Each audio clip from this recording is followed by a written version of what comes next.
Good morning, students. We are reading the chapter The Case of a Sharp-Eyed Jeweler.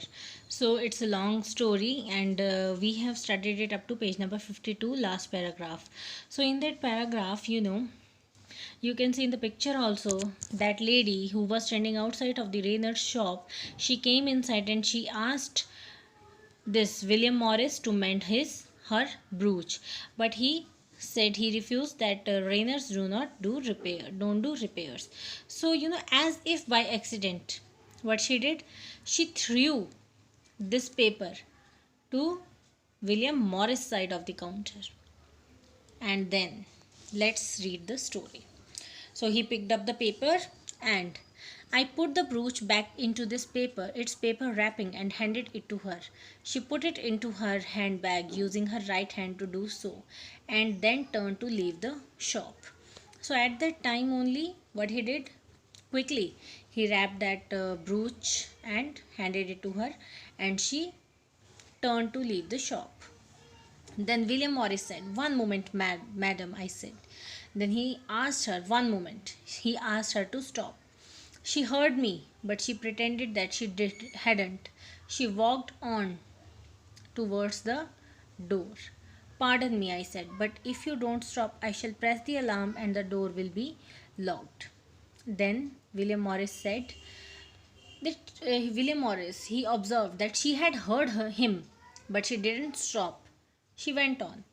And then he became a little bit harsh. He said, "If you won't stop, I will press the alarm and the doors will be locked." She stopped, but she did not look round. So at that time, she stopped there, like she was standing. Then Mrs. Kind stood like a statue behind the other counter while I went up to the young woman. "Madam," I said, "we do not wish for your unpleasantness. Kindly hand me the ring which you have in your left hand pocket of your coat. If you will not, Mrs. Kind will press the alarm." Then clearly William Morris said to her that, "Madam, I don't want it, in a harsh manner. I don't want to create a scene here. Just hand over me the ring you have taken from our shop. Otherwise, Mrs. Kind, she is going to press the alarm." The young woman was looking deathly pale and were very frightened.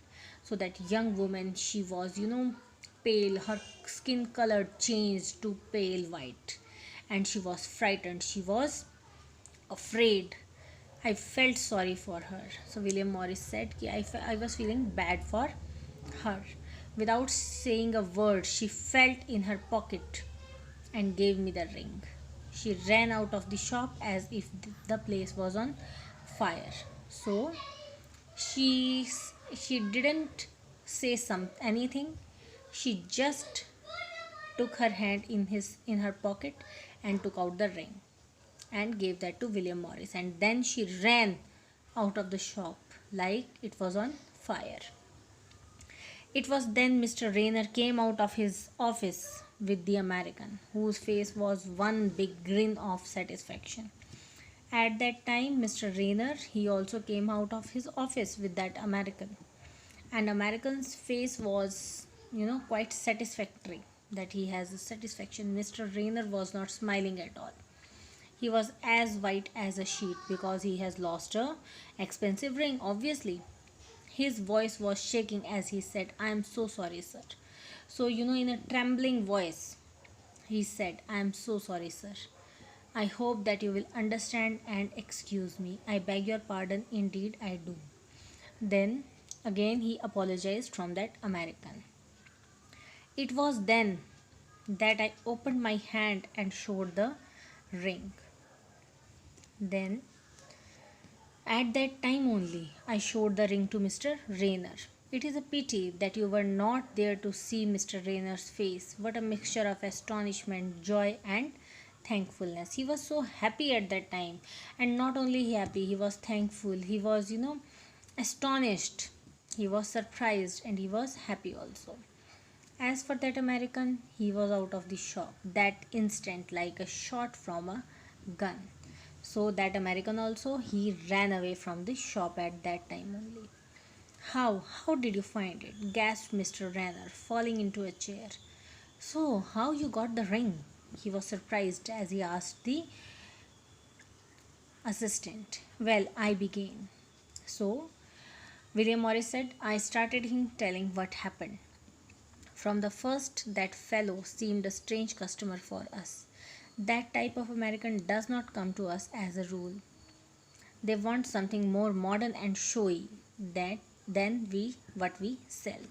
So he said to Mr. Rayner, I was observing that person from the beginning because he was a strange case according to me. Because that kind of Americans, they don't come to our shops, because these kind of Americans, they used to buy something modern, something showy, and we sell traditional things. Besides, he didn't know the thing about jewelry, and he didn't even know what he wanted. So he was not aware of anything about jewelry, and even he was not aware of that what he wanted. He just came like that. People who come to Rainers know what they want, and they generally know something about antique jewelry because that is so expensive. And so I said to myself, why has he come to us? Then he said to himself, he thought that why had he come to us? Some purpose must be there. Then Mr. Rayner said, yes, you are quite right. That was very clever of you, William. That you are quite clever. You are so smart, William. Then I continued. There was the young woman. I saw her standing about for quite a while looking at the display opposite. So again, he said, there was a woman. That woman was watching the displays. The undertakers, said Mr. Rayner. How very strange.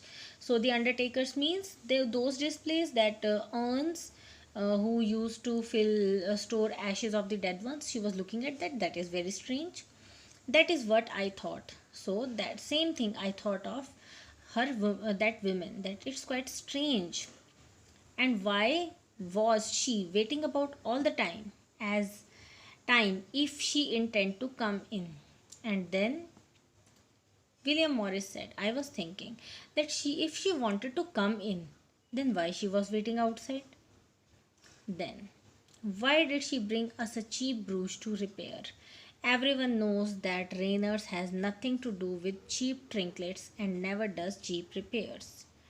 Then, again he said that she came to us with a brooch. She wanted to repair. And everyone knows that we don't do any kind of repair of these cheap jewelry. Certainly not, said Mr. Rayner, deeply shocked at the thought. Go on. Then Mr. Rayner was shocked that so many events had happened and we haven't noticed anything, only William Morris has noticed them. Now, she isn't left handed, but she took the packet out of her bag with her left hand, and she put her left hand just where the American, who was left handed, had put his after I had taken the last tray of rings out of the safe. Again, he said, the movements of her hands, where the American has put his hand, there only she has put his hand, and left handed, right handed, these things I have noticed. Then, and what had he done with it? Asked Mr. Rayner. Then, how you knew that what he has done with the ring? How you knew that? It was like this, I explained. It all became clear to me when I was picking up that piece of paper. When the American looked so angrily at Mrs. Kind, I noticed that he had stopped chewing his gum. Earlier the American was chewing gum, but afterwards he stopped chewing his gum. Now you can't swallow chewing gum, you can't drop it on the floor either. We haven't got a waste paper basket here. And in any case, he hadn't moved an inch from where he was standing. He must have put the gum somewhere well within his reach. Where? Where else could he have put it except under the edge of the counter? So, he had not moved an inch. Nothing he had done. So, where that chewing gum was, that must be in his reach. That is under the counter. And then he pressed the ring into the gum for the girl to take, and when she came into the shop, and that is what she did. So what she did, she took out the ring from the chewing gum.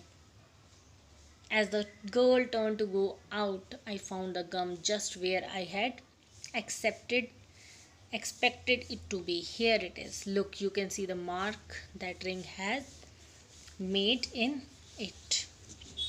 So like this he solved the story. Nothing he has done, but he had just kept his eyes and ears open. So students, up to here only we will study today. Last paragraph, small paragraph, you will read it by your own, and in the next video we will start understanding the story. Thank you students, have a nice day.